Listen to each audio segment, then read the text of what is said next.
যদি মনের অনুভূতি ঠিক থাকে তাহলে সম্পর্কটাও সারা জীবন ঠিক থাকে। সমাজে সফল ব্যক্তি বলতে শুধু টাকা পয়সা উপার্জন করাকে বোঝায় না। সঠিক শিক্ষায় শিক্ষিত হয়ে বড় মানুষ হওয়াকেও একজন সফল ব্যক্তির বোঝায়। গার্লফ্রেন্ড বয়ফ্রেন্ড থেকে পাওয়া ডিপ্রেশন একটা সময় কাটিয়ে উঠতে পারলেও পরিবার থেকে পাওয়া ডিপ্রেশন কখনোই কাটিয়ে ওঠা যায় না।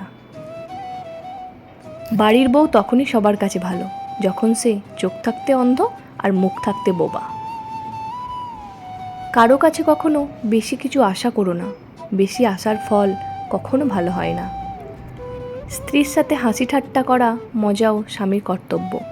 কারোর যদি তোমাকে ছেড়ে যাওয়ার ইচ্ছে থাকে তাহলে দেখবে অজুহাতের শেষ নেই, আর ধরে রাখার চেষ্টা থাকলে ছাড়াও কঠিন। কে বলেছে দূরত্ব ভালোবাসা বাড়ায়? দূরত্ব খারাপ জিনিস। দূরত্ব মায়া কমিয়ে দেয়, ভালোবাসা কমিয়ে দেয়। একবার কারোর সাথে দূরত্ব বেড়ে গেলে শত চেষ্টা করেও দূরত্ব কমানো যায় না।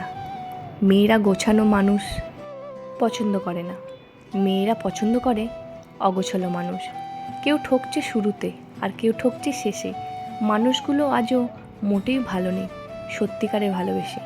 কেউ তোমার জীবন থেকে চলে যাওয়ার মানেই হলো সঠিক মানুষে আসার পথ তৈরি হয়ে যাওয়া। তাই ভুল মানুষের কোনো স্মৃতি মনের মাঝে রাখতে নেই, কারণ সেই মানুষটা যেমন করে কষ্ট দিয়েছে স্মৃতিগুলো তার মতোই তোমাকে সারা জীবন কষ্ট দেবে। চলে যাওয়া মানুষটির জন্য আফসোস না করে, তার কথা না ভেবে নিজেকে অন্যভাবে সাজিয়ে তোলো, যাতে করে তুমি নিজেকে ভালোবাসতে পারো। সেই মানুষটির কোনো স্মৃতি মনে রাখবে না, মনে রেখো সে চলে গেছে, তাকে আর ফেরাতে নেই। যে কষ্ট দিতে জানে সে কখনোই ভালোবাসতে জানে না। ভালো থাকুক সত্যিকারের ভালোবাসা, সুখে থাকুক সত্যিকারের মানুষগুলো। যদি বলা হয় জীবনে ভালো থাকার উপায় কি, আমি বলবো নিজেকে নিয়ে ব্যস্ত থাকা, নিজের জন্য যা যা করা দরকার তা প্রাণপণ করার চেষ্টা করা, আর রবের উপর ভরসা করা।